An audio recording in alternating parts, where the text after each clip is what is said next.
We are trying to understand a little better as to how yoga can help us. And this is our fifth session, vis therapeutic yoga. Let's very quickly summarize the last four sessions and we will pick it up from there.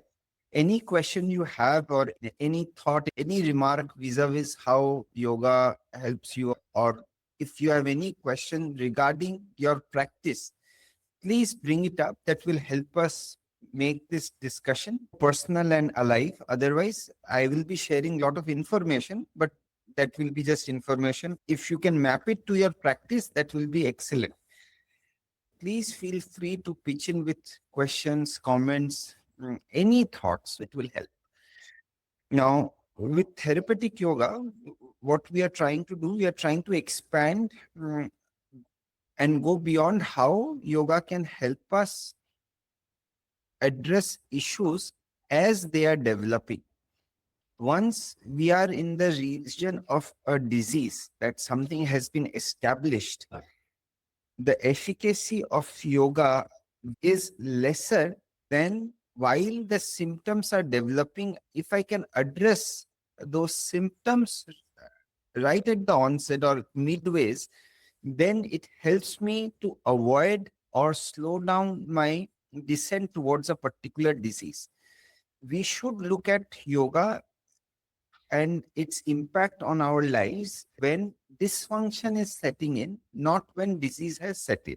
Lifestyle related issues that we see in today's world, yoga can have a positive impact on those, be it thyroid, blood pressure, PCOD, weight related issues, sleep related issues, anxiety related issues, bowel related issues, digestion related issues, joint pain, your neck, elbow, arm, lower back. Pick up any joint that you think is giving you trouble. Yoga can help you bring ease to your body. It's important that we understand how yoga can help us and up to what point can yoga be useful, and then how gradually it fizzes out, and then we need to depend on medicine, and then we need to depend on doctors, etc. So that's the understanding we are trying to develop. We did go into the details of our nervous system and how putting our nervous system at ease is essential. If I can put my nervous system to ease, all functions of the body perform better. And if all functions of the body are performed optimally well, then as a human being, I'm living a much more fuller life, and my body and my mind both are at ease. Nervous system regulation is something that yoga helps me do quite intensely and quite well. Two ways that happens. One is by building awareness of the body, awareness of my muscle, awareness of where I'm uncomfortable, awareness of what is not right, awareness where I'm strong, awareness of how I function as a human being. That awareness plus the body mind connect that gets established because of my practice puts my nervous system at ease while I am practicing, and the immediate aftermath of it. And also, overall, my body mind connect develops. This is a huge plus of practicing yoga because body awareness is key to feeling confident about the body. And if I feel confident about my body, then I am much more at ease. That has an impact on my nervous system. Second, with the kind of environment we live in, with pollution, both air pollution, light pollution, noise pollution, that threatens my body and my mind. The pressures that a modern man goes through of work, of life, of responsibilities, that kind of pressure no other era of humans have experienced, with social media also putting in its bit to pressurize us, to make us more stressful. So the environment and the people that I get in touch with create something which is quite stressful for the human mind and the body. And the third layer of stress is because I myself do not choose wisely and make lifestyle choices which are inappropriate or less conducive for my personal well-being, that adds to the pressure and that adds to the element of threat that nervous system experiences. So environment, the human connect, either real connect or through social media, and finally the choices that I make. These three, if they go in a poor direction, my nervous system feels threatened. And breathing techniques help us to calm down, regulate my nervous system. All right. So, nervous system regulation happens in two layers. One is your body and breath awareness, and second is your breath control. So, these add to my well being.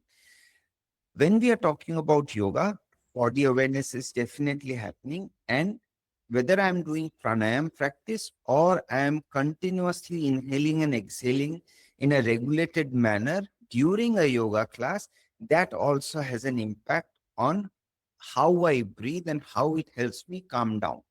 So that is where nervous system regulation, there is a parallel line of discussion that happens, that if you are stressed, how your muscles respond. Like there is a tightening of the muscles that happen naturally, and how tightening up of muscles lead to weakness, because if muscles are contracted regularly, it results into the pressurizing of my blood vessels as well.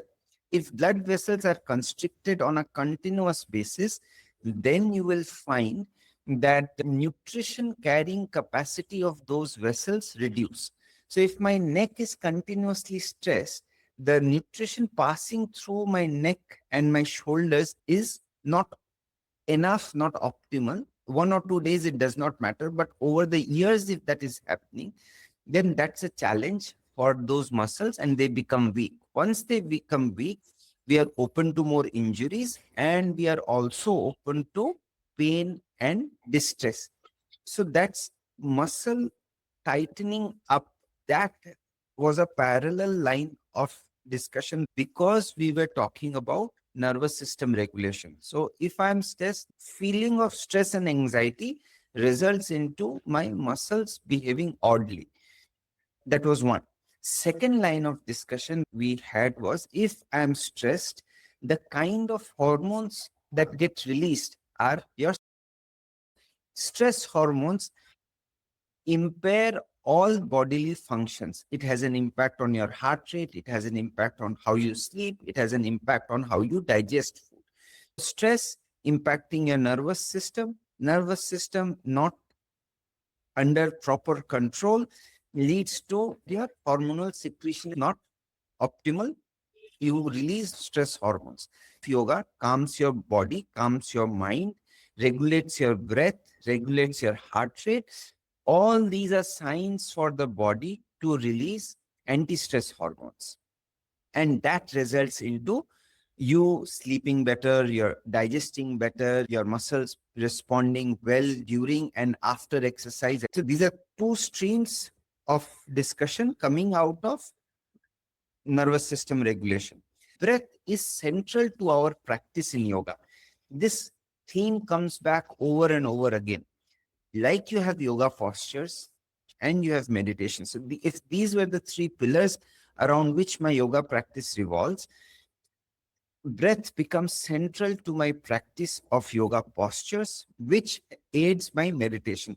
So breath control is central to yoga practice, and we saw different techniques of how to breathe as well.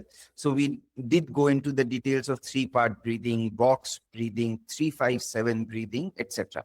So this is our discussion so far. Any thoughts, question, comments with previous discussion that we had? So,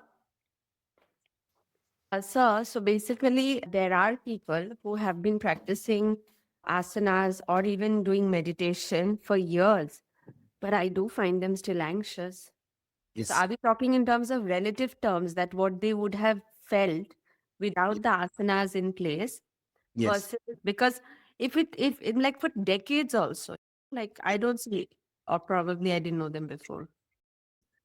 Yes. Have you seen people going to gym and still having pot belly and they have been going to gym for Yes, a yes. decade? So Have. now the thing is that it does not happen automatically.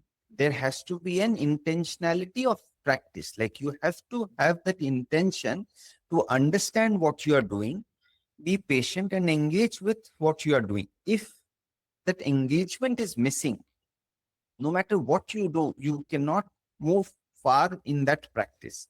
Say, I want to sing and I take lessons every week. But if I cannot put intentionality into singing, I cannot be a good singer at all.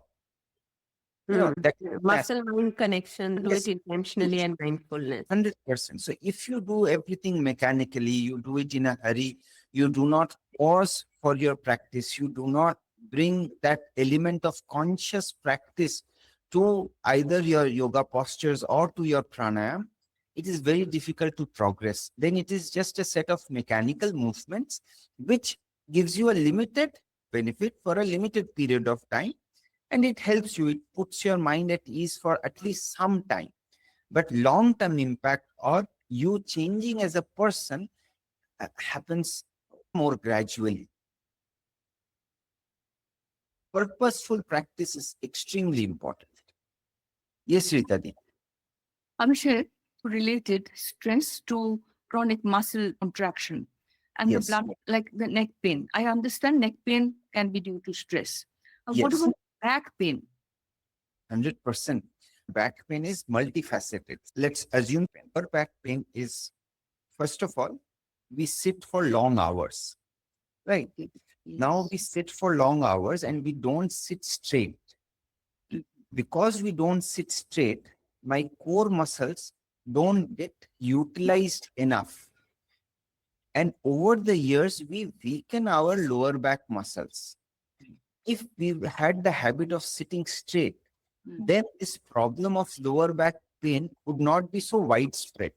We all sit and we don't sit straight as a norm, like as a society overall does not sit straight. If we could pull up ourselves with the lower back, then that muscle engagement will be there. That's point one.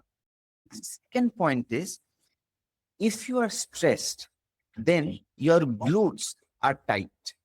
Tightening up of glutes is a result of weakness around your core and stress as well. So that needs to be considered for lower back pain because those are adjoining muscles. Okay, understood. Good. We always slouch. Yeah, We sit consciously, we sit straight. Otherwise, we slouch. yeah. And I'm specifically requesting all of us to sit straight from the lower back region. Thank you, Abhishek. Yes, because when we think of slouching, we generally think of the shoulders. Lower back is that what we need to focus on. Yes, Mona Lisa, go ahead. So I was just thinking, there are two things that I notice. One is that selling of massage chairs or like bean bags, which encourage this slouchy thing.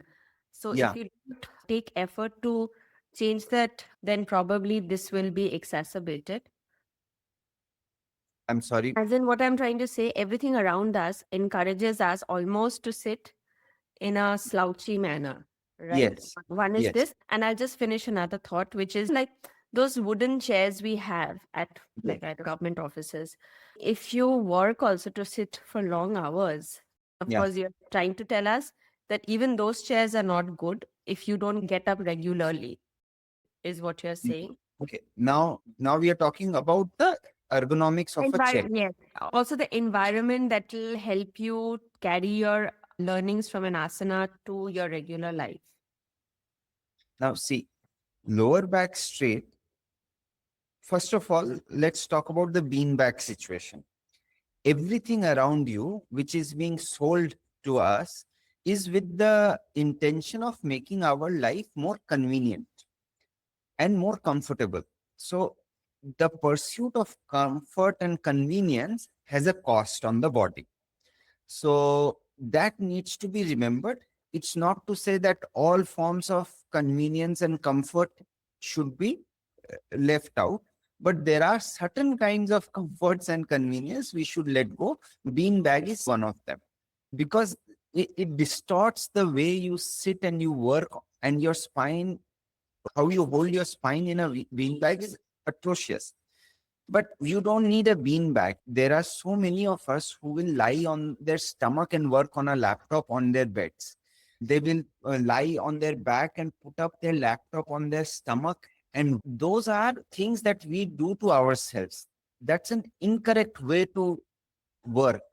So you must have your proper shoulder, proper table and chair where you have put up your things to work or study or read or write. That habit that we do it on a bed, I think that also is incorrect. Not everybody has a bean bag, but you have poor postures. So either by choice or by being sold out to something that is more comfortable. Second, hard chairs for long hours are also not great for the lower back. You need decent cushioning there. So if you have a wooden chair, do ensure that you have a good cushion on it so that you can sit comfortably there, because you're not sitting for 20, 30 minutes. You're going to sit for a few hours, sometimes more than 6, 7 hours in a day. So have your chair comfortable, irrespective of the kind of chair you have access to. Encourage yourself to sit with your lower back straight. Now let us get into yoga postures today a little bit. Now, generally, we think of yoga postures, we think that they help us stretch or build some strength. And we think of yoga postures as a medium of exercise and stretching, flexibility, building up of strength, slight cardiovascular activity. This is how we see yoga postures in general. There is another way to look at yoga postures. Actually, I've categorized 3 different ways we could see yoga postures. One, as a pressure system. So the compression of muscles, the holding of the blood, the release of the muscles, and the muscles being flushed with fresh blood. So this pressure system that we create and we use, we pressurize our muscles, we twist and we compress and we stretch. This whole system of compression, twisting, and holding the tension and release, this has an impact on the body. So this is what I'm calling it as a pressure system, because my body is soft and quite a bit of my body is fluid. So the dynamics of fluidity and softness of my being has an impact when pressurized and when utilized properly. Not only just bones, not only just muscles, but there are so many other aspects of my being that this pressure system utilizes during a yoga pose. Along with that, you have a whole system of circulation that gets impacted. Yoga as a circulation tool is extremely important, which helps me regulate my circulatory system. We look into the nervous system signals that my body transmits and the idea that my nerves have about the range of motion that I can have. That changes with yoga practice. So my body gets used to a different capacity by training my nervous system. There is another aspect. When we practice yoga, the endocrine system that gets activated, and that releases hormones that has an impact on the body that we will see also.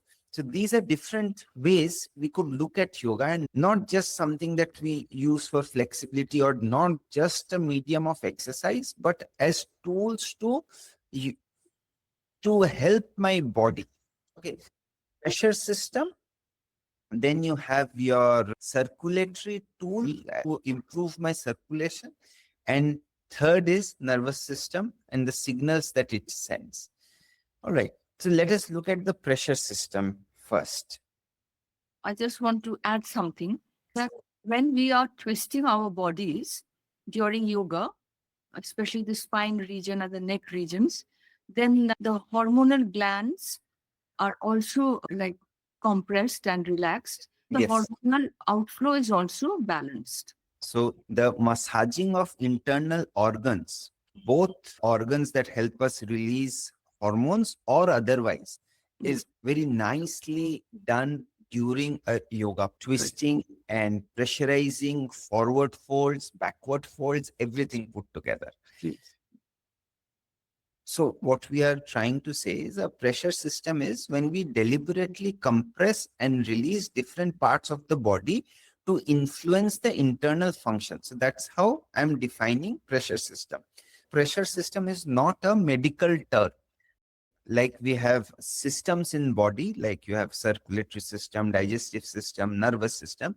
There is nothing called pressure system in the body. We are using this word to understand what we practice in our class.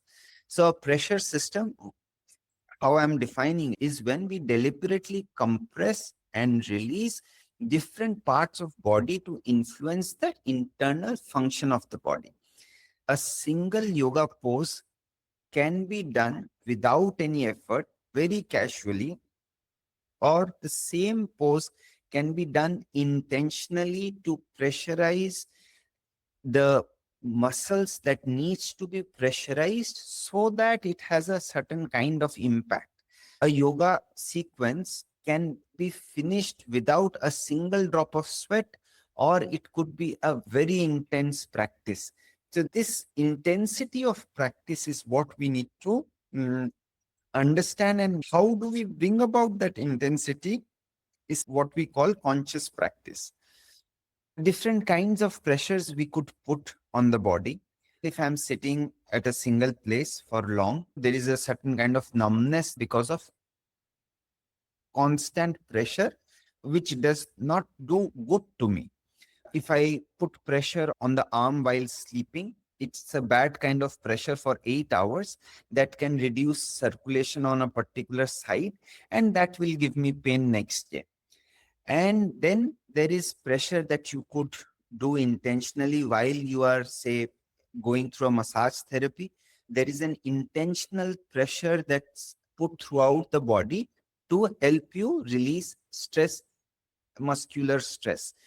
Then there is the different kind of pressure that you experience during a physiotherapy session. Then there is a pressure that you feel, a deliberate pressure that we put on our muscles while we are lifting weights. And then there is a different kind of pressure that we put on our body throughout our yoga practice. So we must understand that not all kinds of pressure is good for me, but then there is a method to put that pressure on muscles, engage with pressure and compression and release that has a certain impact on the body.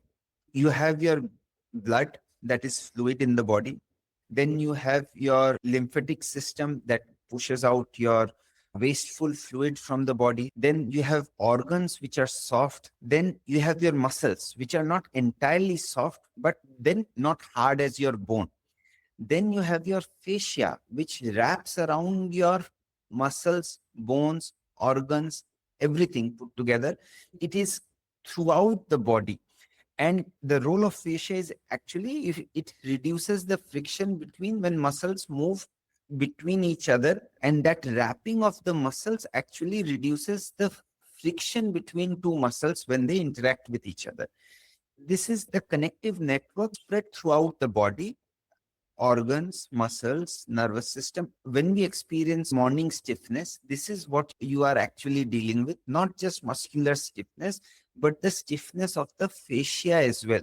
Some of the yoga postures help you ease out your fascia first, and then it reaches your muscles. When we stretch, we think that it is only being obstructed by my muscle, but there is a very thin layer of fascia that also obstructs us, which needs to be eased out first before we reach our muscles. Release of fascia is becoming extremely popular now. Yoga does that for you. Blood is liquid. You have your lymphatic system, then you have fluids in your digestive system, you have your organs which are soft.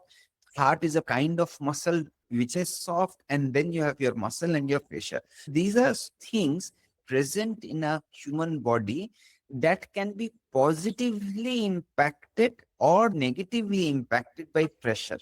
Like bones will not be impacted so much by the kind of pressure that we are talking about. If it is crushed and if it goes through, say, for example, a car runs over somebody's toes, then that pressure will impact the bone. But the kind of pressure that we generate in a yoga class, these are the systems or these are the things that can be positively or negatively be impacted by what we do.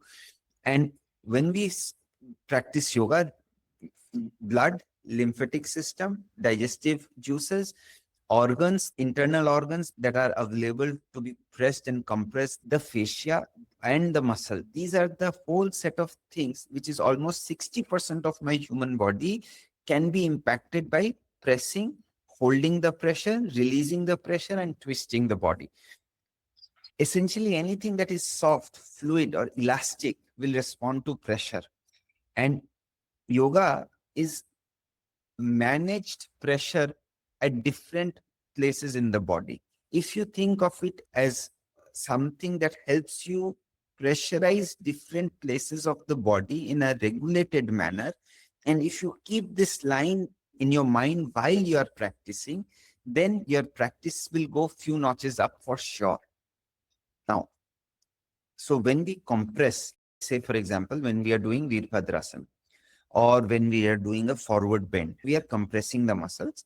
Sometimes we compress the muscles strongly, sometimes we compress the muscles gently. So what all compression does, blood vessels narrows, which results into you holding the blood flow for a while.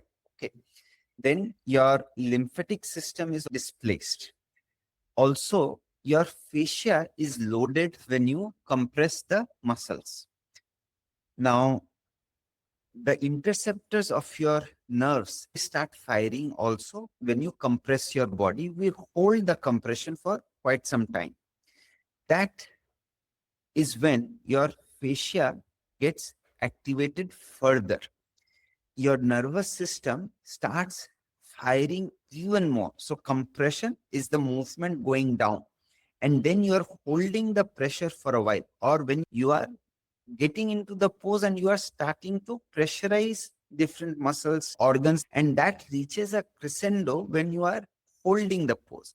And the moment you release, then there is gush of fresh blood that goes through. So your muscles and your organs are flushed with fresh oxygen. That's one thing that happens. If there is, say, acid that is stuck in your muscles because of a previous practice, that gush of fresh blood washes off those toxins. If there is any metabolic waste there, that also gets flushed with that release of stress. Your tissues rehydrate because there is fluid movement there, as if there is a renewal phase of the whole muscular system, your fascia, your organs, everything goes through a renewal because fresh fluid passes through. Toxics are washed away, or waste products that are stuck in that particular organ or around that organ gets flushed out because of the release of fresh blood. This is your compression, retention, and release. These are three steps, and they have an impact on the muscles, the organs utilized in the practice of the yoga pose that you are doing. Compression, retention, and release, we are constantly engaging in while doing the whole practice. Whole hour, this is all we are doing. We compress, we retain that stress, and then we release. Now, compression, we are talking about folding only right now. But when we stretch the muscle, a similar thing happens. When you stretch, then also the muscles react very similarly to compression. The only difference is when you compress a muscle, you grow in strength and volume. The muscle fibers have a chance to grow in volume and strength. When you are stretching, the muscles elongate and they have an opportunity to grow in strength also. But when you stretch a muscle, the elasticity of the muscle is being worked upon. When you compress the muscle, the strength of the muscle fiber is being worked upon more. So this is the only difference between stretching and compression. But how the blood is released, how the stress is retained, they are very similar, both compression and stretching when we are doing yoga pose. When we are doing forward bends, liver and stomach get pressurized. When we twist the body, my intestines get pressurized as well. So that twisting of my spine, my waist helps me release a lot of digestive juices. So there is a positive impact on digestion and organs that are responsible for digestion whenever we are either bending forward or twisting the body. So this is something that you can remember while you are practicing. Then when you are holding the pressure, twisting and forward folds or forward bends are primarily targeting the muscles. When we are holding the a position and when the pressure is more, that's where your fascia gets utilized more than the muscle actually.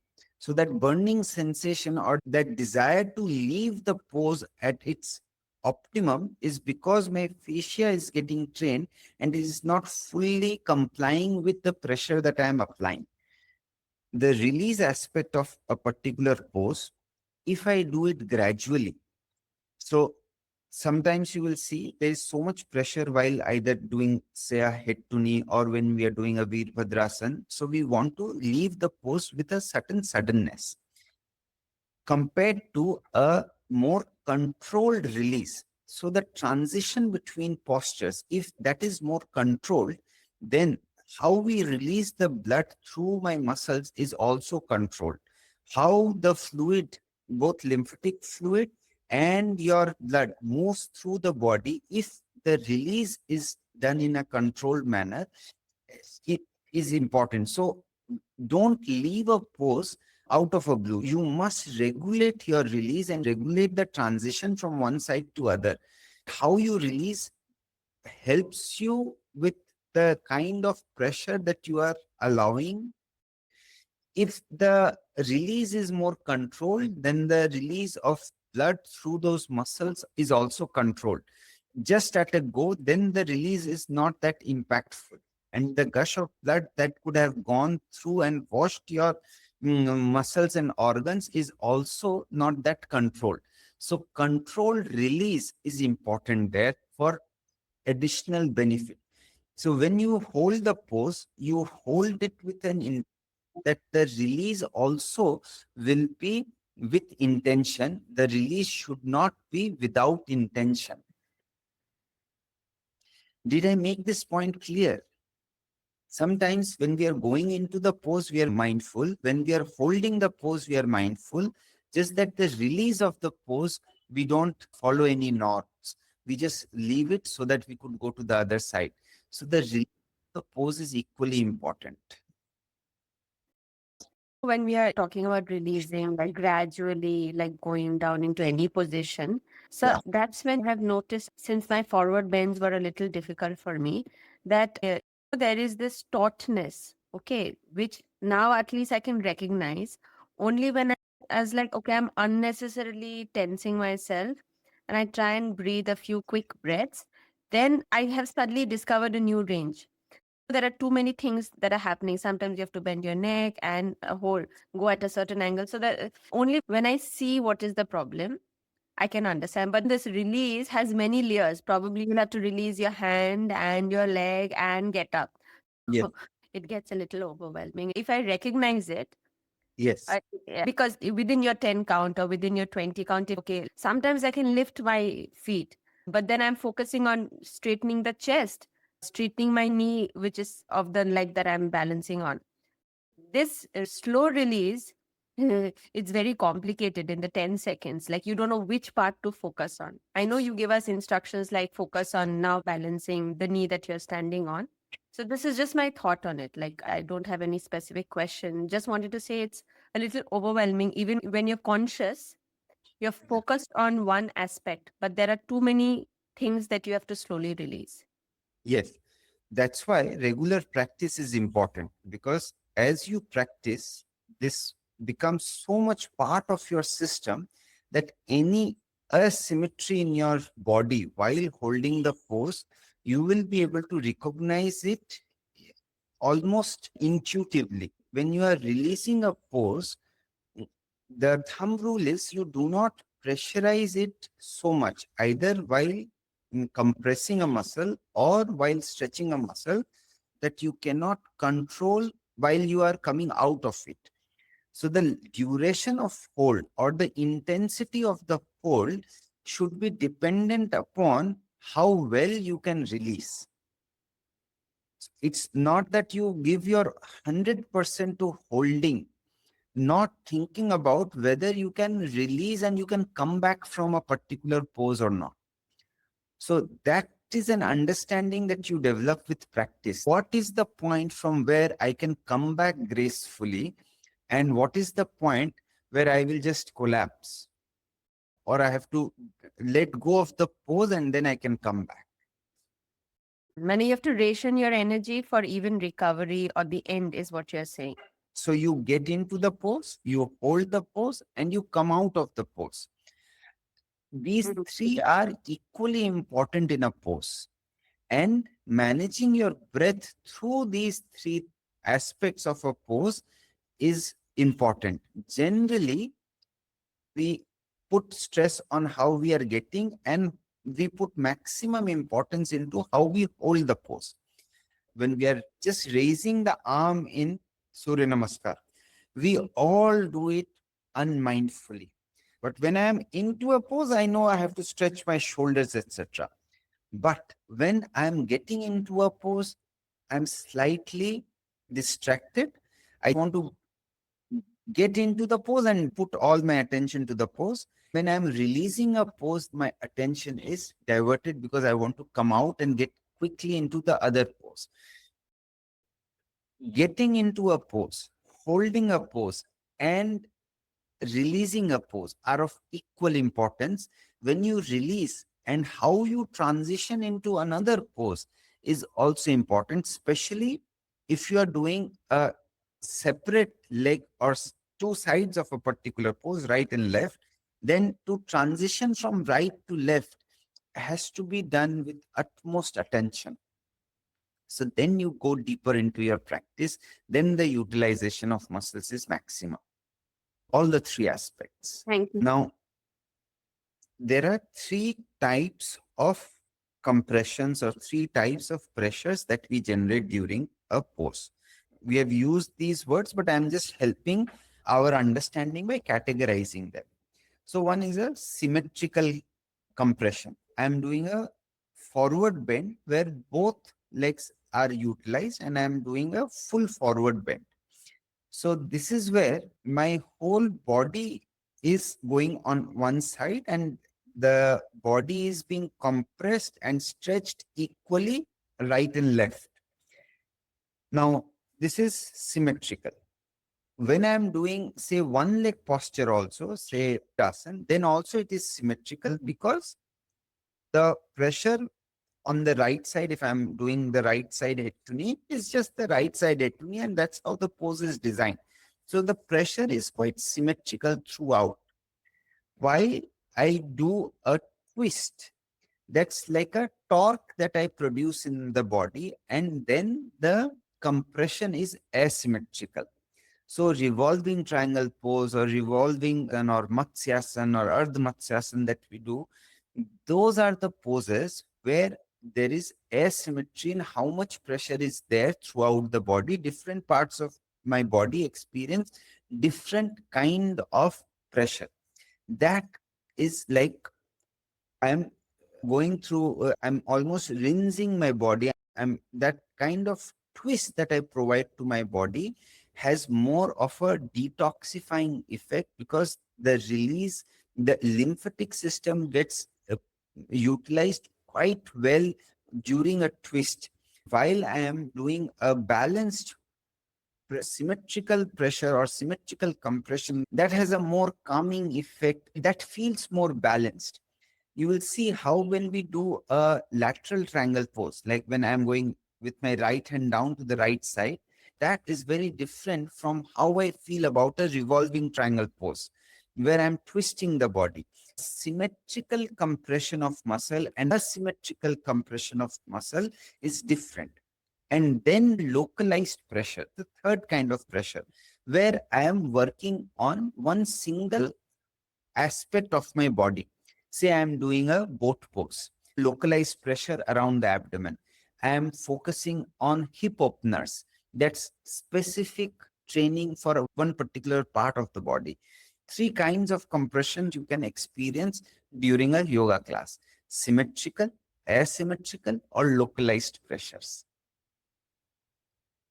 There is a fourth one also, where if you are doing a shoulder stand or a headstand, then the whole pressure system is upside down. So my whole circulation has been reversed. So there the impact is very different. That shifts how the whole blood flow is distributed. So pressurizing the body either symmetrically, asymmetrically, or the twist that we do, these are three primary. And then if you can do the sarvangasana or the seshasana, then the impact on circulation is completely different. So these are the four kinds of pressures that we deal with, or compressions that we deal with in yoga class. Thoughts, comments, please. So what are the things that get impacted because of this? I'm pressurizing, I'm compressing, and there is an impact on fluid systems of my body. My heart pumps blood. There is a pumping mechanism for the blood. If I can increase my heart rate during a class, then that has an impact on circulation. If I restrict the muscles and release, then the circulation gets impacted. Poor circulation means weaker muscles. The region where I do not have enough circulation, that's the area of my body which is poorly nourished and hence weak. So good amount of circulation is required throughout the body so that the basics of nutrition is met. Now, think about if proper circulation is not available and enough oxygen is not reaching the brain, then that is a challenge with my brain function there. Inversions have a role there. Second, my lymphatic system, which is there to help me cleanse my body, that does not have a heart to pump it through. And that also gets impacted with this pressure system. So detoxifying the body actually happens because of the lymphatic system pressurized, being asked to move around. So that happens because I practice yoga in a certain manner. Third is my organs get pressurized. So my intestines, my stomach, my liver, my pancreas, they get a good massage.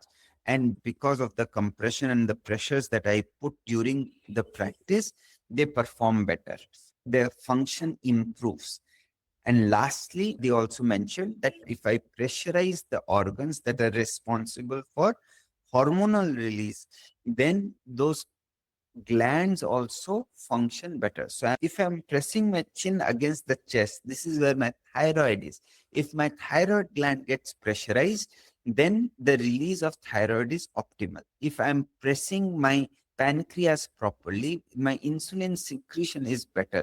So that's how the hormonal secretion also is taken care through the practice of yoga postures. Next time when you come to practice, think of how you are pressurizing your body and what are the things that you can impact through this particular posture, like every posture you do. Instead of just feeling that you are stretching or you are releasing back pain or neck pain or you are slightly utilizing your wrist or your thighs, think in terms of pressure system in the body. And that will add a layer of respect to what you're doing. If you practice more consciously, then the utilization of your body is better. And then this pressure system can help you even more.